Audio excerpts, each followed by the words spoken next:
XRP 하면 은행가 코인이라는 꼬리표가 항상 따라다녔잖아요.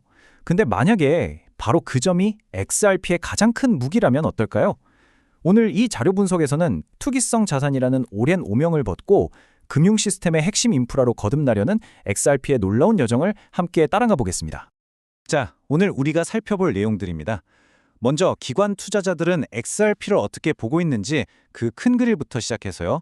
규제 문제 해결 과정, 그리고 실제 사용 사례인 RLUSD 스테이블 코인, 마지막으로 지금 모두가 주목하는 차트 패턴과 미래 가격 전망까지 차근차근 짚어보겠습니다. 네, 첫 번째입니다. 기관 투자자들의 시각이 어떻게 바뀌고 있는지부터 한번 보죠. 이건 단순한 단기 투자를 넘어서 금융계의 거물들이 XRP의 근본적인 가치를 다시 보기 시작했다는 이야기거든요. 이 말, 에링턴 캐피털의 창립자 마이클 에링턴이 한 말인데요. 핵심은 이겁니다. 비평가들이 약점이라고 공격했던 부분, 그러니까 XRP가 기관들과 너무 가깝다는 점이 오히려 시간이 지나면 가장 강력한 장점이 될 거라는 거죠. 자, 이 표를 보시면 그 관점의 변화가 한눈에 들어옵니다. 예전에는 그냥 개인들의 기대감에 오르내리는 투기성 자산으로 봤다면 이제는 비트와이즈 같은 큰 자산 운용사들은 XRP를 금융 인프라의 핵심 부품, 그런 개념으로 분류하기 시작했다는 겁니다. 완전히 다른 레벨의 이야기죠. 자, 이런 시각 변화의 배경에는 아주 결정적인 사건이 있었습니다. 바로 지긋지긋했던 규제 문제가 풀리기 시작했다는 거죠. XRP의 가장 큰 족쇄가 풀린 셈입니다. 정말 길고 긴 싸움이었잖아요. 그 안개 속 같던 규제 환경이 드디어 거치기 시작했습니다. 2023년에 토레스 판사가 이거 증권 아니야 라고 딱 선을 그어줬고 2025년엔 스테이블 코인 관련 법안까지 마련됐죠. 그리고 마침내 올해 SEC와 CFTC가 함께 XRP를 디지털 상품으로 공식 분류하면서 불확실성에 마침표를 찍었습니다. 그러니까 디지털 상품, 이게 왜 그렇게 중요하냐면요. 간단히 말해서 증권이라는 족쇄를 완전히 풀어버린 거거든요. 이게 되니까 기관 투자자들이 이제 좀 안심하고 투자해도 되겠다, 이런 확신을 갖게 된 겁니다. 이건 정말 게임의 판도를 바꾼 사건이에요. 물론 이 디지털 상품 클럽에 XRP만 있는 건 아닙니다. 여기 보시는 것처럼 비트코인, 이더리움 같은 쟁쟁한 자산들이 함께 포함됐어요. 이건 뭘 의미하냐? 규제 당국이 이제 무작정 억누르기만 하는 게 아니라 명확한 가이드라인을 제시하는 방향으로 가고 있다는 아주 긍정적인 신호로 볼 수 있는 거죠. 자, 그럼 이렇게 규제가 명확해지니까 어떤 일들이 벌어지고 있을까요?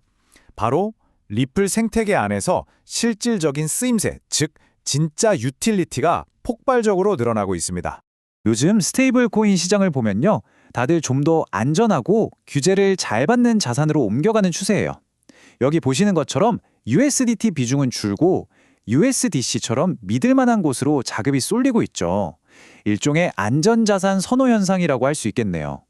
바로 이 흐름을 리플이 제대로 파고 들었습니다. RLUSD라는 스테이블 코인을 내놓은 거죠.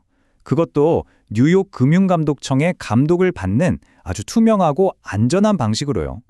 그랬더니 출시 16개월 만에 시가총액이 16억 달러. 정말 엄청난 성장세죠? 근데 더 중요한 건 이걸 누가 쓰냐는 겁니다. 블랙록, 도이치뱅크, 이름만 들어도 알만한 금융계의 거물들이죠. 이건 그냥 우리 파트너예요 하고 이름만 올린 수준이 아니에요.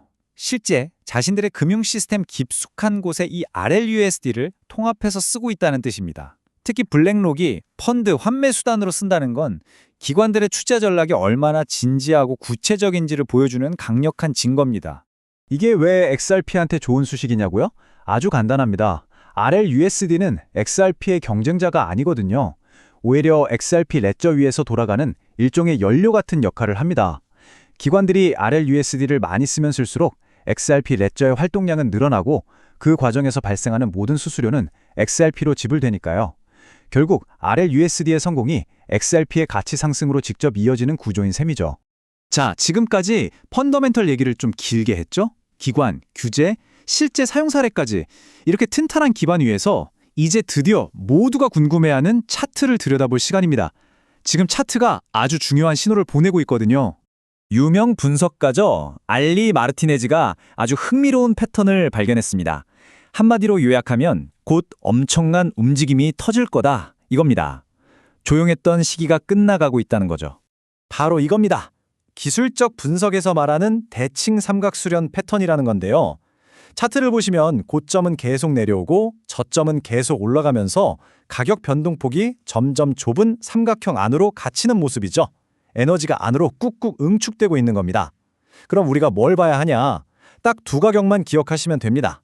위로는 저항선인 1.43달러, 아래로는 지지선인 1.41달러. 마르티네즈의 분석에 따르면 만약 가격이 1.43달러 저항선을 강하게 뚫어낸다면 정말 큰 상승 랠리가 시작될 수 있습니다. 반대로 1.41달러 지지선이 무너지면 좀 더 하락할 수 있고요. 중요한 건 어느 쪽으로든 이 삼각형을 벗어나는 순간 그 방향으로 아주 강한 움직임이 터져나올 가능성이 매우 크다는 겁니다. 자, 그럼 이 단기적인 차트 움직임을 우리가 맨 처음에 얘기했던 장기적인 그림과 한번 합쳐서 생각해 볼까요? 자산운용사 비트와이즈가 내놓은 장기 전망인데요. 이건 뭐 하루하루 차트 보고 예측하는 게 아닙니다. 앞으로 기관들이 XRP를 얼마나 채택하고 또 글로벌 금융 시스템에 얼마나 깊숙이 파고드는지를 모델링해서 계산한 목표가예요.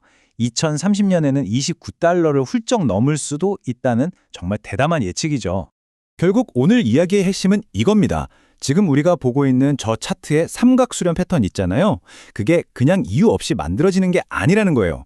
그 안에는 기관들의 참여, 명확해진 규제, 그리고 RLUSD를 통한 생태계 확장이라는 거대한 펀더멘털 에너지가 압축되어 폭발을 기다리고 있다는 거죠.